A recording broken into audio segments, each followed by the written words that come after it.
if anyone has questions for either of the speakers, just 2 or 3 questions, if we can.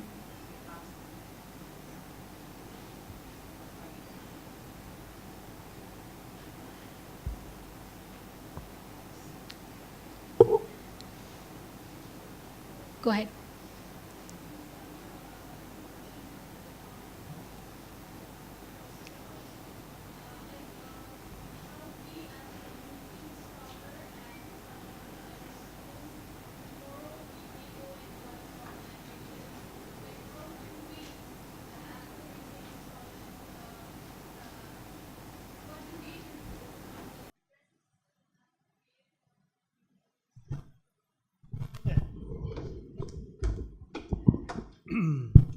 I think there are many communication scholars like yourself who've completed their masters and PhDs and gone back to work with organizations who made a huge difference.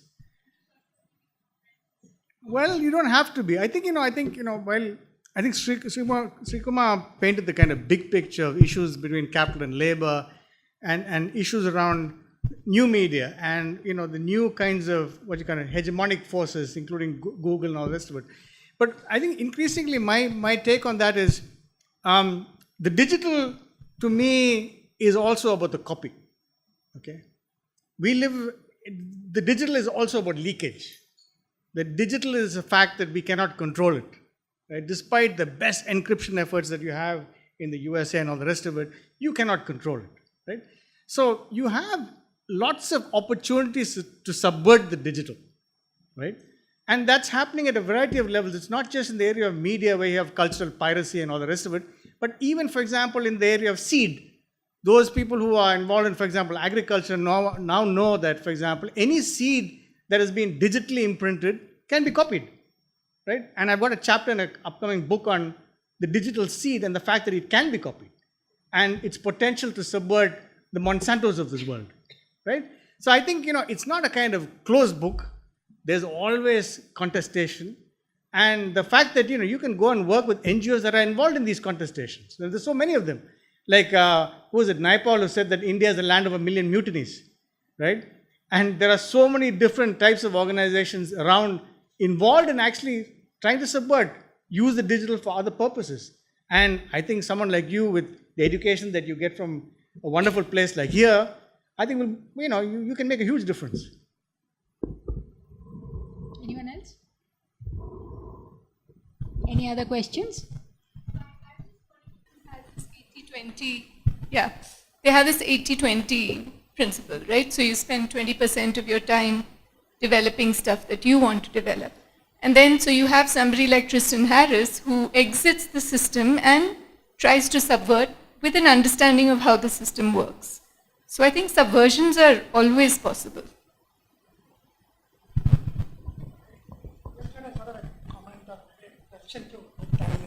I mean, my old, crib about political economy has always been that the possibilities for resistance seem to be all closed out.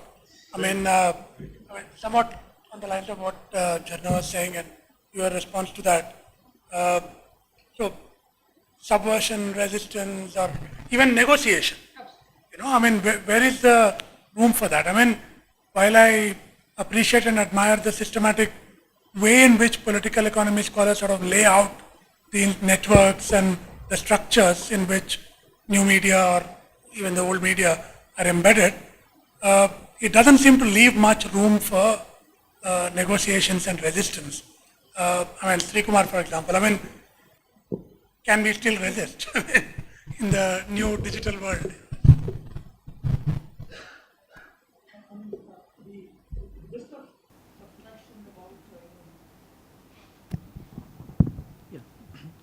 The best abstraction about the possibility of such, consolidated resistance against digital capitalism comes from autonomous Marxist perspective, where they see a potential for the recomposition of labor. But then, I kind of tend to agree mostly with your perception that the possibilities of such a recomposition of labor at the global level is extremely limited because of, for example, you can see that successively from early 90s onwards, all the presidents of United States have come to power using the rhetoric of rhetoric against outsourcing, capital. What's his name? Clinton came to power, on the same thing. Bush came to power, Obama came, and then and Trump also came, using the same, rhetoric of anti-outsourcing of capital. But we know that it is not possible from the point of view of capital. And then what happens is that it creates a division in the unity of international labor. Many of the trade unions who assembled in front of Seattle Ministerial of WTO, they did not actually raise the very same slogan, because the NGOs and the workers' unions from the South, their slogans, and the trade unions from the North, their slogans were entirely different. I mean, they were worried about job loss and capital movement, whereas in the case of workers' unions and NGOs from the South, they were worried about the disparity in the wage levels between workers in the North and workers in the South. So to find a common tangent for kind of resistance, and that is where the concepts of multitude, etc., emerges.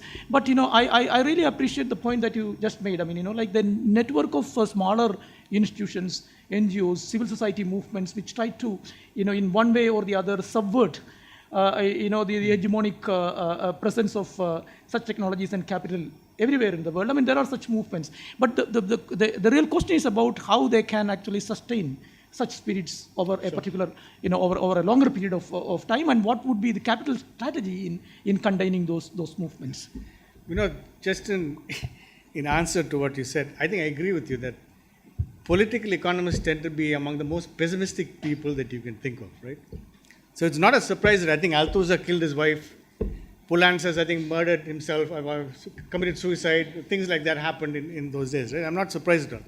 But I really think that increasingly we need to look at, even when I look at the Googles of this world, I think the reality is that, belatedly, there is now a move to control these guys, right? For example, if you look at the EU directive, which is an important first step in actually ensuring that data is not transferred from one jurisdiction to another, small things are happening, right? And I'm hopeful that these will become, there'll be a major push to actually regulate these kinds of institutions.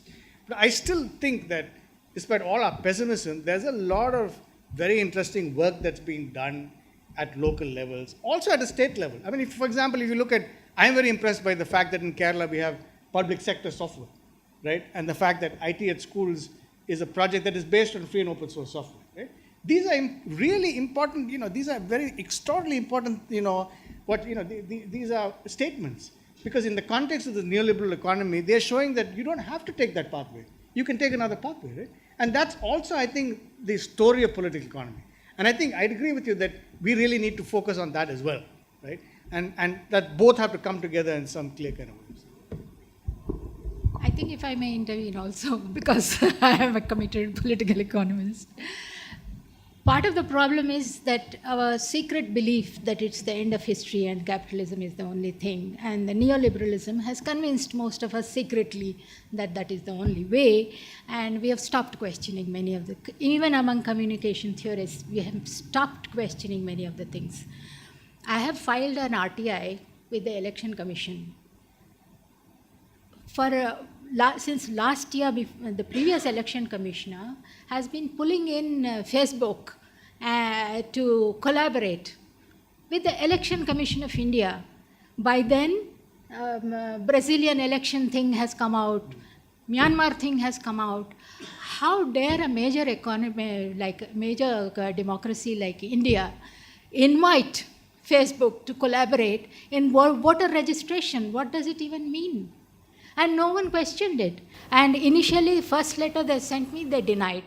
In the second letter, they sent me a bunch of papers where systematically they listed out how many times, who met them.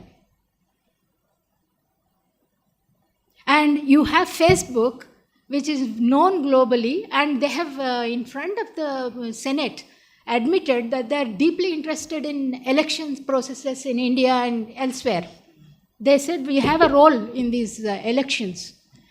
And this is a national sovereignty question. And there is no public response to any of this. Election commissioners' public statements have been reported in all the major newspapers. No one has questioned it or picked up and run with it or made a noise about it among the communication scholars in India. No one's doing anything about it. I think we have also settled down into a comfort of this is what we have, and within these structures we have to operate. And we have stopped questioning. And that's where the problem is, not the political economy analysis. I don't think the analysis gives you tools, but what do you go with it? You have to run with it, with the tools. And the running is not happening.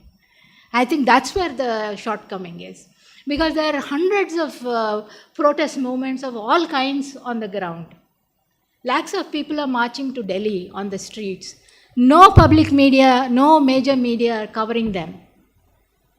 And we don't even have a proper analysis from communication scholarship to write about these things, saying that why are mainstream media not paying attention to thousands of farmers who are coming to Bombay and Delhi demanding their rights? We don't. So I think the problem is not in the stars, as Shakespeare said. It's in us. Thank you. And wonderful being here. And all the best to Professor Sanjay once again. And thanks for inviting me.